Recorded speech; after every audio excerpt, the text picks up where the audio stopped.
हुए बड़ी खबर पर नजर डाल लेते हैं जो कि वाराणसी से आ रही है, जहां पर काशी विश्वनाथ के पास दो मकान भर करके गिर गए थे। आपको बता दें कि लगातार इसको लेकर के सुबह से ही इंडिया डेली पर आप एक्सक्लूसिव तस्वीर के साथ पल पल की जानकारी भी हम आप तक पहुंचा रहे हैं। मकान गिरने से मलबे में 9 लोगों के दबे होने की जानकारी मिल रही थी। एक महिला की मौत हो गई है। फिलहाल 8 को सुरक्षित बाहर निकाल लिया गया है। एनडीआरएफ की टीम ने मौके से रेस्क्यू ऑपरेशन जो है वो फिलहाल खत्म हो गया है। मकान मालिक ने मरम्मत की गुहार पहले ही लगाई थी। जो बड़ी जानकारी मिल रही है कि मकान मालिक ने जो ये मकान है जो कि पूरी जर्जर हालत में थी, इसके मरम्मत की गुहार लगाई थी, लेकिन यहां पर वो गुहार पूरी नहीं हो पाई, जिसके बाद ये बड़ा हादसा हो गया है। काशी विश्वनाथ के पास जो येलो जोन है वहां पर ये दो मकान थे जो कि पूरी तरह से जर्जर हालत में थे। लगातार इसको लेकर के हम सुबह से ही अपडेट आप तक पहुंचा रहे हैं। एनडीआरएफ की टीम और पुलिस की से जवान जो है वो यहां पर मौजूद है। उनकी तरफ से रेस्क्यू ऑपरेशन चल रहा था, जिसमें से 9 लोग दबे थे। 8 को सुरक्षित निकाला गया है। एक महिला की मौत की जानकारी मिल रही है। अंतिम जो पुष्टिकृत जो जानकारी मिली है, अब जब रेस्क्यू ऑपरेशन समाप्त हो गया है और घर वालों ने तस्दीक कर दी है कि सारे मेंबर्स हैं वो सेफली मिल गए हैं, उससे जानकारी प्राप्त हुई है कि 2 मकान यहाँ गिरे थे। एक गुप्ता जी का मकान था जिसके अंदर 9 लोग थे। एक कोई यादव जी का मकान था, उसमें 2-3 मकान मालिक सहित लोग थे, 3-4 किराएदार टाइप लोग थे। ये दोनों मकान गिरने से यादव जी वाले मकान के सारे लोग तो आराम से निकल गए थे।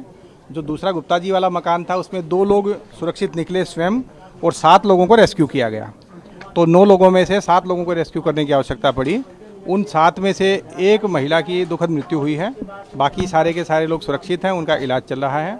इन सारे लोगों के अलावा एक महिला कांस्टेबल भी जख्मी हुई है जिसके ऊपर मलबा गिरा और वो भी ट्रॉमा सेंटर रेफ़र की गई है। उनके जबड़े में चोट लगी है। तो उन सब लोगों का इलाज चल रहा है और सब लोग सीएमओ सीएमएस की देखरेख में, ट्रॉमा सेंटर की देखरेख में सब लोग सुरक्षित इलाज करा रहे हैं। रेस्क्यू ऑपरेशन लगभग अब अपनी समाप्ति की तरफ है।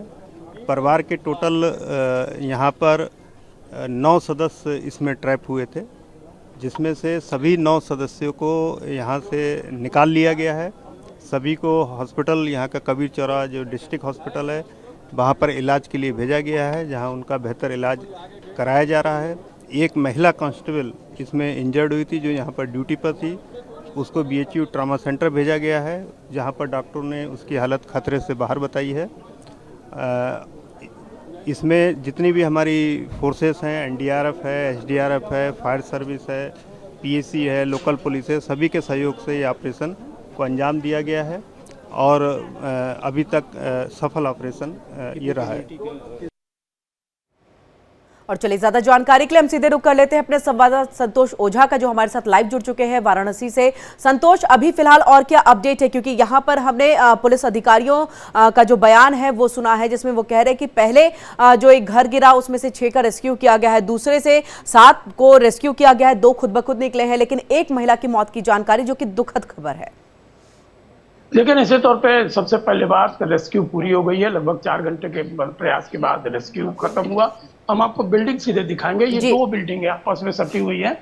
आगे मंदिर है, मंदिर के पीछे 2 मकान थे। 3 बजे का समय था जब ये मकान गिरा है। और सबसे जो दुखद बात है वो ये कि एक रिश्तेदार इनकी जो आई हुई थी इलाज कराने, उनकी मौत है। कुल 9 लोग थे। 9 लोगों में एक बाहर कांस्टेबल बैठी हुई थी जो ड्यूटी के दरमियान थी, और उस ड्यूटी के दरमियान उसके ऊपर एक बिम गिरने के कारण उसके जबड़े में चोट आई है, गंभीर चोट आई है।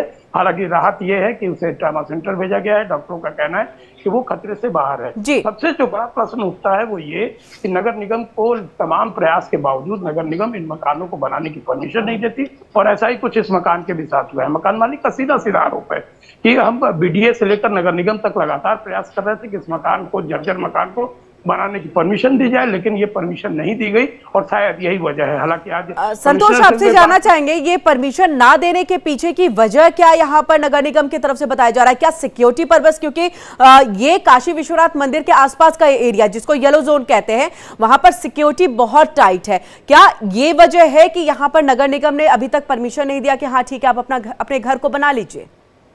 देखिए, अभी तक जो हम लोगों की जानकारी थी वो ये जानकारी थी कि ये येलो जोन क्षेत्र में आता है, लिहाजा यहाँ पे जो बनवाने हैं या परमिशन लेने हैं थोड़ा टिपिकल होते हैं, और ये कमांड लखनऊ से दिया जाता है। लेकिन कमिश्नर ने जो अभी बताया, उनका साफ साफ कहना है कि ये येलो जोन के बाहर का क्षेत्र है। तो अब समझा जा सकता है कि जब येलो जोन के बाहर का क्षेत्र है तो स्वाभाविक सी बातें हैं कि परमिशन देने में किसी ढंग की कोताही नहीं बरती जानी चाहिए, जो निश्चित तौर पे इस पूरे मामले में देखी जा रही है। जैसा कि हमने बताया 8 लोगों का घायल होना और एक का न रहना, ये अपने आप में दुखद बातें हैं। और मकान का गिरना, या ये कहा जाए कि मकान तो सोए हुए लोगों के ऊपर गिरना, उससे भी बड़ी आश्चर्य की बात है। स्थानीय लोगों की बात यदि करें तो इस 2 मकान से सटे हुए 2 मकान ऐसे भी हैं जिनके निकास पूरी तरीके से बंद हो गए हैं, क्योंकि सकरी गली में ये मकान है और सकरी गली होने के कारण मलबा पूरी तरीके से उस गली को जाम कर दिया गया है। प्रशासन का ये कहना है कि पिछले 2 दिनों में इसको रिलीफ दिया जाएगा, या ये कहा जाए कि मलबा को हटाया जाएगा, जिसकी वजह गली बताया जा रहा है। लेकिन सबसे बड़ी बात जो सामने आ रही है वो ये आ रही है कि मकान के रेस्क्यू के बाद जो अगल बगल के पड़ोसी हैं, उन पड़ोसियों का रेस्क्यू कब तक किया जाएगा, उन्हें आने जाने की मुहैया जब कब तक की जाएगी, ये एक बड़ी बात होगी और देखने की बात होगी। बिल्कुल संतोष, इसी के साथ ये भी, क्योंकि जिस स्थिति में ये घर है और जिस स्थिति में हमने इसको देखा है, या हमारे आप भी इस तरह से बता रहे हैं कि वहां का एरिया और काफी घर जो है बहुत पुराने हैं, लगभग सभी घर की हालत जो है वो जर्जर हो चुकी है, मरम्मत की आवश्यकता है। क्या यहाँ पर नगर निगम, क्या यहाँ पर प्रशासन सिर्फ हादसे का इंतजार कर रहा है कि एक हादसा होगा उसके बाद हम जगेंगे? क्योंकि हर बार हमने देखा है हादसा होने के बाद हम जगते हैं और उसके बाद ही हम कोई कार्रवाई करते हैं या किसी स्थिति को हम संभालने की कोशिश करते हैं। यहां पर भी क्या वही बानगी, वही तस्वीर देखने को मिलेगी? देखिए, निश्चित तौर पे ये कहा जा सकता है कि इन सारी बातों का ये रिपीटेशन है। शायद प्रशासन इस बात का इंतजार करती है कि कोई हादसा हो और उनकी नींद टूटे, या ये कहा जाए कि फिर से नींद में वापस जाए। यदि हम बनारस की बात करें, बनारस की गलियों की शहर है और इन गलियों में लगभग सैकड़ों ऐसे मकान हैं जो जर्जर स्थिति में है।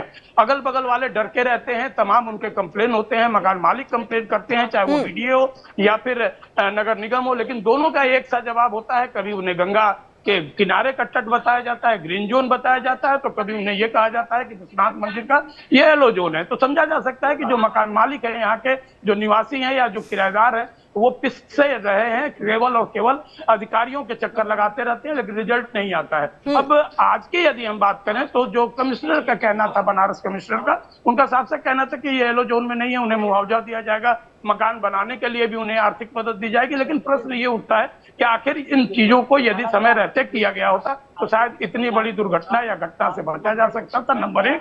नंबर 2, क्या प्रशासन ये इंतजार करती है कि ऐसी हादसाएं हों और हम उसके बाद एक्टिव हों? तो निश्चित तौर पे ये बड़ा प्रश्न है और ये बिल्कुल। और ये मुआवजे का मरहम कब तक, ये बड़ा सवाल है कि मुआवजे का मरहम कब तक लगाएंगे? किसी की जिंदगी यहाँ पर आपने ले ली और अब आप मुआवजे का मरहम लगा रहे हैं। बहुत बहुत शुक्रिया संतोष, तमाम जानकारी हम तक पहुंचाने के लिए, अपडेट के लिए भी हम आपके पास वापस लौटेंगे।